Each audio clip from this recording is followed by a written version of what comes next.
Assalamualaikum warahmatullahi wabarakatuh. Selamat pagi teman-teman semua. Perkenalkan, nama saya Dea Kamelia dari Prodi PAI 3A. Pada kesempatan ini saya akan membuat sebuah video pembelajaran mengenai Ibnu Rus untuk memenuhi salah satu tugas mata kuliah Filsafat Islam dengan dosen pengampu Pak Arif Maulana MUD. Pada materi pertama, saya akan menjelaskan bagaimana latar belakang kehidupan filsuf Ibnu Rus ini. Oke, langsung saja. Ibnu Rus ini lahir di Cordoba dari keluarga yang melahirkan hakim-hakim terkenal. Kakeknya merupakan hakim dan juga ahli hukum terkenal di kota itu. Kemudian Muhammad Ibnu Ahmad Ibnu Rus ini lahir pada tahun 1126 Masehi atau 520 Hijriah di Cordoba, Spanyol, Andalus. Yang ketika itu merupakan wilayah kekuasaan dari kerajaan Murabitun. Keluarga Ibnu Rus ini merupakan keluarga yang dikenal sebagai tokoh masyarakat di Cordoba, terutama atas peran mereka dalam bidang hukum dan juga agama. Ayahnya juga menjabat sebagai kadi atau hakim pada masa kekuasaan Murabitun hingga Cordoba jatuh ke tangan kekhalifahan Muhawidun. Adapun materi yang lebih lengkap mengenai biografi Ibnu Rus, selanjutnya saya akan menyajikan video pembelajaran tentang Ibnu Rus. Silakan kepada teman-teman untuk menyimak video pembelajaran berikut ini. Sosok Ibnu Rus. Siapakah Ibnu Rus itu? Ibnu Rus atau Ibnu Rushdi atau Ibnu, yakni Abu Walid Muhammad bin Rushd, lahir di Cordova atau Spanyol pada tahun 520 Hijriah atau 1128 Masehi. Dia adalah tokoh filsafat timur yang begitu populer. Ayah dan kakek Ibnu Rushd adalah hakim-hakim yang terkenal di masanya. Keluarga Ibnu Rushd terkenal sebagai alim dalam ilmu fikih.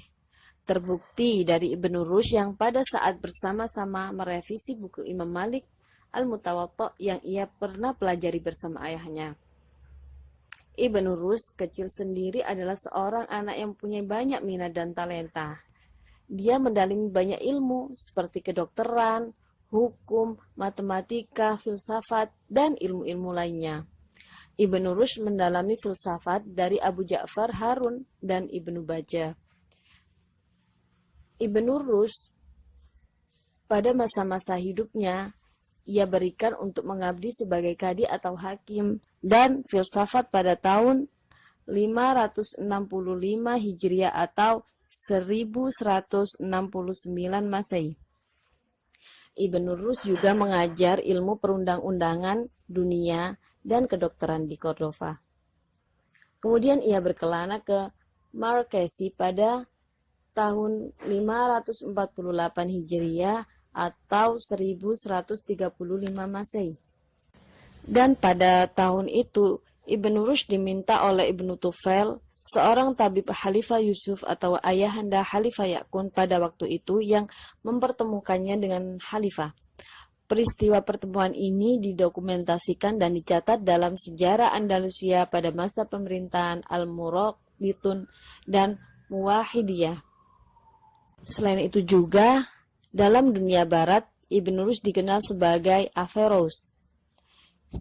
Dia juga dikenal sebagai komentator terbesar atas filsafat Aristoteles yang mempengaruhi filsafat Kristen pada abad pertengahan, termasuk pemikiran semacam Thomas Aquinas. Banyak yang mendatangi Ibnu Rushd untuk mengkonsultasikan masalah kedokteran dan masalah-masalah hukum.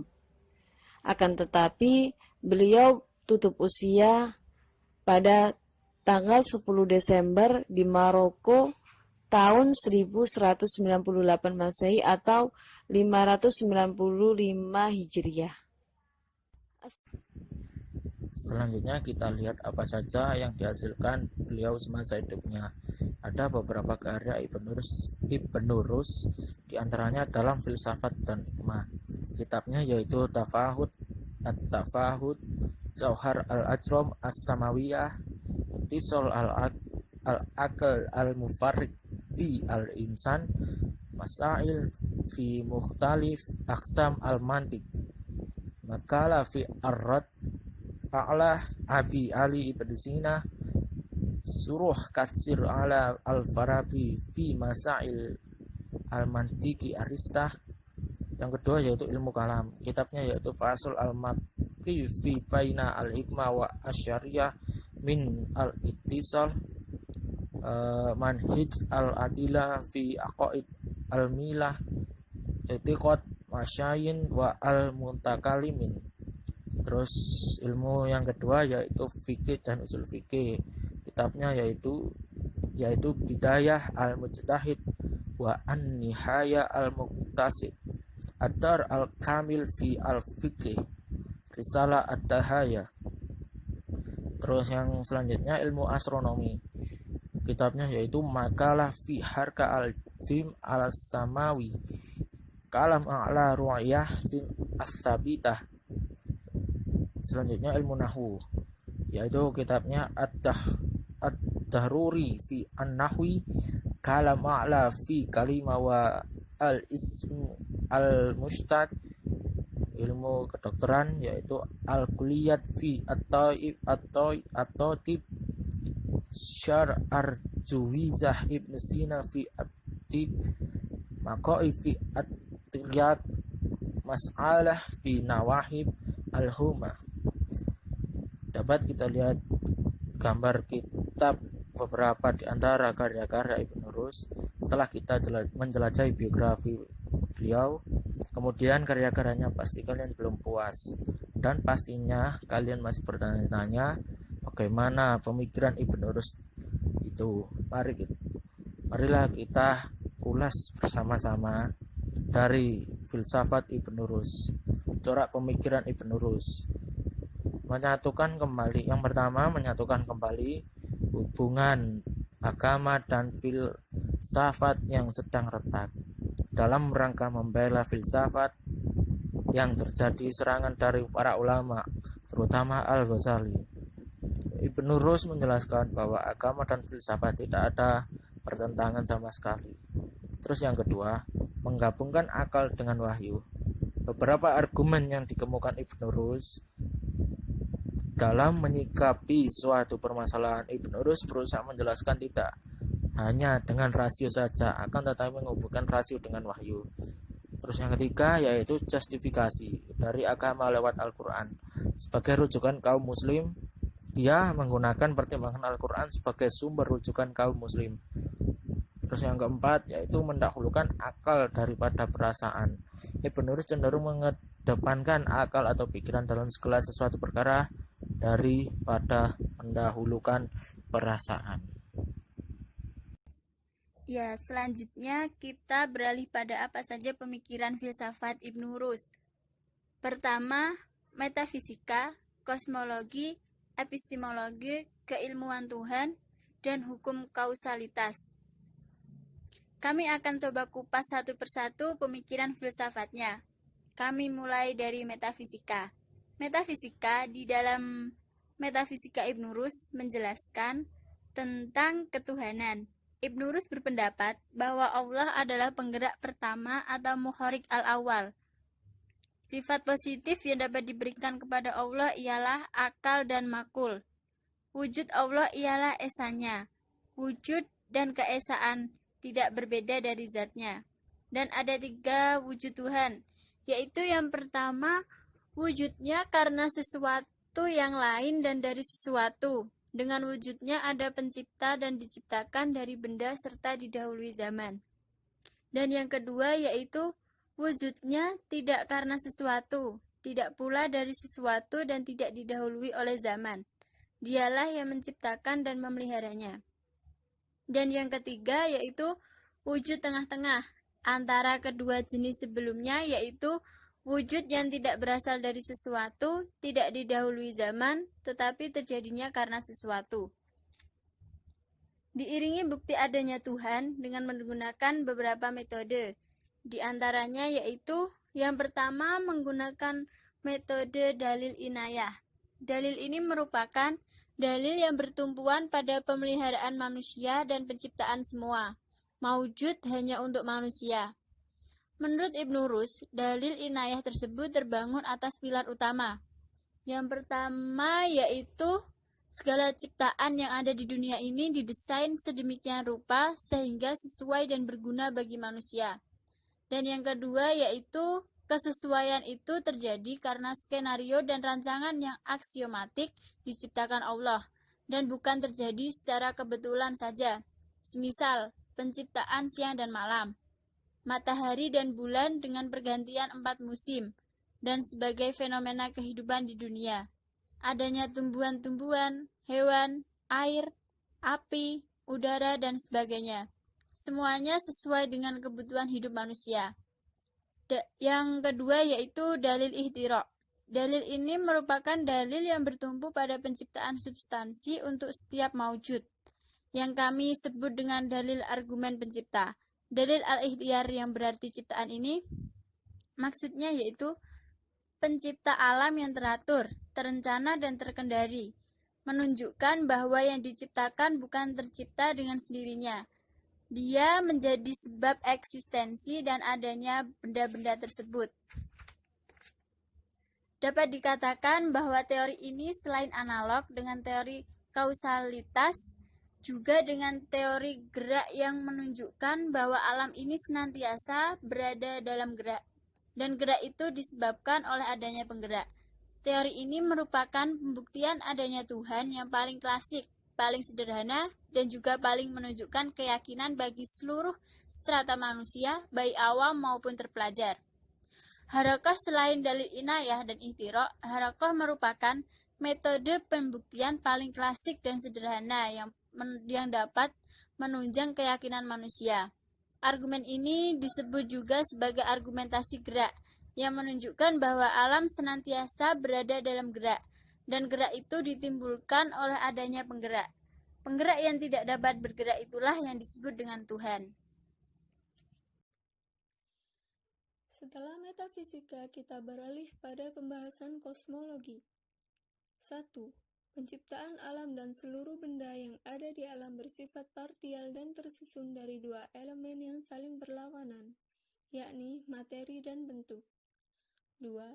Dalam kodimnya, alam menurut Ibnu Rus tidak bertentangan dalam Al-Quran dapat diambil simpulan bahwa alam diciptakan Tuhan bukanlah dari tiada, al-adam, tapi dari sesuatu yang telah ada. Ia mengungkapkan hal ini dalam kitabnya Tahafut al-Falasifah, kehancuran bagi orang yang menghancurkan filsafat. Selain itu, ia mengingatkan bahwa paham kodimnya alam tidaklah harus membawa kepada pengertian bahwa alam itu ada dengan sendirinya atau dijadikan oleh Tuhan.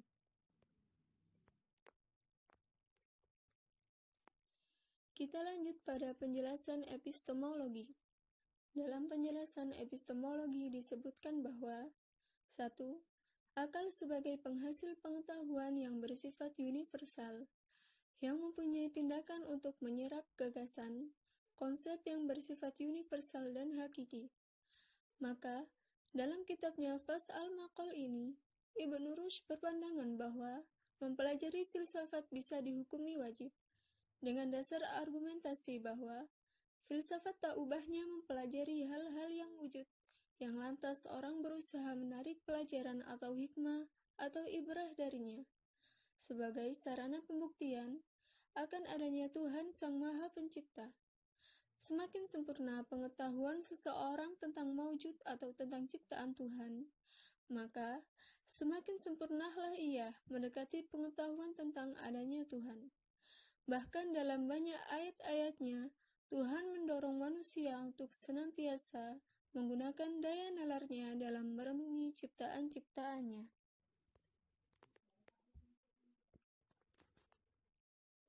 2. Sifat akal. Yang pertama, akal reseptif adalah pikiran yang berkuasa dalam kehidupan sehari-hari pada manusia. 2.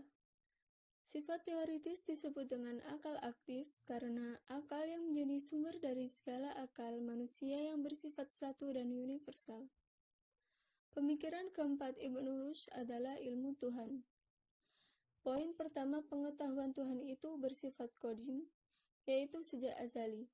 Tuhan mengetahui hal-hal bersifat juz'i di alam semesta ini, betapapun kecilnya hal tersebut, sedangkan manusia tidak memiliki pengetahuan sama sekali, tetapi secara berangsur-angsur memperoleh pengetahuan setelah memerhatikan bagian demi bagian alam secara seksama. Poin kedua, Tuhan mengetahui hal-hal yang bersifat juz'i pada alam ini. Yang mereka persoalkan adalah cara Tuhan mengetahui hal-hal yang bersifat juz'i. Ibnu Rushd berpendapat bahwa pengetahuan Tuhan tentang hal-hal yang bersifat juz'i itu tidak seperti pengetahuan manusia tentang hal-hal demikian karena pengetahuan manusia mengambil bentuk efek, akibat dari memperhatikan hal-hal juz'i itu. Sedangkan pengetahuan Tuhan merupakan sebab, yaitu sebab bagi munculnya hal-hal yang bersifat juz'i. Poin ketiga, realitas tertinggi mengharuskan ada objek, yaitu diketahui dan mengetahui. Maka, disitulah Tuhan sebagai mengetahui dan segala ciptaannya adalah yang diketahui. Kita lanjut pada Setelah ilmu Tuhan, kita beralih pada pembahasan terakhir di dalam pemikiran Ibnu Rushd, ialah mengenai hukum kausalitas. Yang pertama yaitu hukum sebab akibat merupakan satu keniscayaan. Dijelaskan bahwa eksistensi sebab menjadi niscaya dalam melahirkan akibat. Para teolog pun berpendapat bahwa kehidupan ini sebagai syarat bagi adanya alam. Dan yang kedua yaitu segala sesuatu yang ada di alam ini memiliki sifat dzatiyah. Ibnu Rushd berpendapat bahwa alam diciptakan Tuhan lengkap dengan hukum-hukumnya. Hukum itulah yang menjadi sifat khusus pada setiap benda di alam ini. Dan sifat tersebut berbentuk pasti. Selanjutnya yang ketiga, semua yang maujud tidak dapat dipahami kecuali dengan mengenali sebab dzatiyah. Ibnu Rushd berpendapat bahwa wujud yang baru mengandaikan adanya 4 sebab, sebab efisien, sebab materi, sebab bentuk, dan sebab tujuan. Yang keempat yaitu tanpa sebab dzatiyah tidak dapat dibedakan antara maujud yang satu dengan yang lain. Dan yang kelima, dalam tiap sesuatu memiliki lihat yang mempengaruhi pada apa yang datang sesudahnya dan terpengaruh apa yang datang sebelumnya sampai pada sebab pertama. Karena setiap hasil perbuatan adalah akibat dari si pembuat. Setiap akibat mesti ada pelakunya.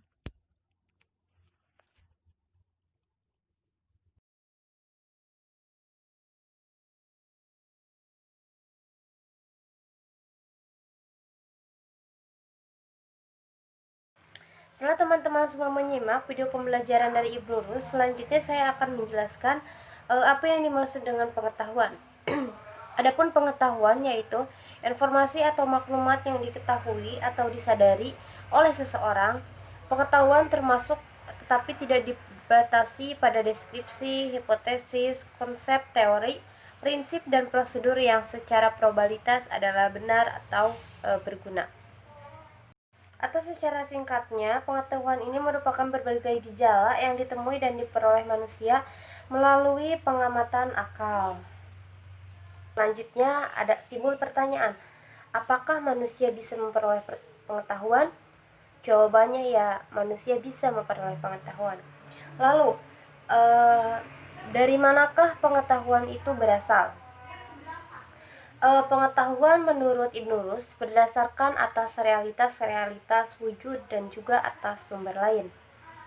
Menurut Ibnu Rushd, realitas-realitas wujud yang ada dalam semesta ini tidak semuanya dapat ditangkap oleh rasio, dan rasio manusia mempunyai kelemahan-kelemahan juga keterbatasan-keterbatasan. Dengan demikian, sumber pengetahuan dalam perspektif Ibnu Rushd ini yaitu realitas wujud dan wahyu. Realitas wujud melahirkan ilmu dan filsafat, sedangkan wahyu memunculkan ilmu-ilmu keagamaan. Lalu, pertanyaan selanjutnya, bagaimana cara manusia memperoleh pengetahuan? Manusia memperoleh pengetahuan melalui kegiatan menangkap objek. Bagaimana menguji pengetahuan itu benar atau tidak? Dalam mendapatkan pengetahuan yang benar menurut epistemologi, Kita dapat menggunakan metode ilmiah dengan menggabungkan cara berpikir deduktif dan juga induktif dalam membangun pengetahuan, melakukan pendekatan secara rasional, dan digabungkan dengan pengalaman empiris manusia. Ibnu Rus sendiri, ia mengkritik corak Neoplatonisme yang terdapat pada filsafat pemikir Islam sebelumnya seperti Al-Ghazali. Ibnu Rus ini berpendapat bahwasannya dalam agama Islam berfilsafat hukumnya boleh, bahkan bisa jadi wajib untuk kalangan tertentu. Ia juga berpendapat bahwa teks Al-Quran dan hadis dapat diinterpretasikan secara tersirat atau kiasan jika teks tersebut terlihat bertentangan dengan kesimpulan yang ditemukan melalui akal dan filsafat. Mungkin sekian video pembelajaran yang dapat saya sampaikan. Semoga bermanfaat. Wallahul muwaffiq ila aqwamit thoriq. Wassalamualaikum warahmatullahi wabarakatuh.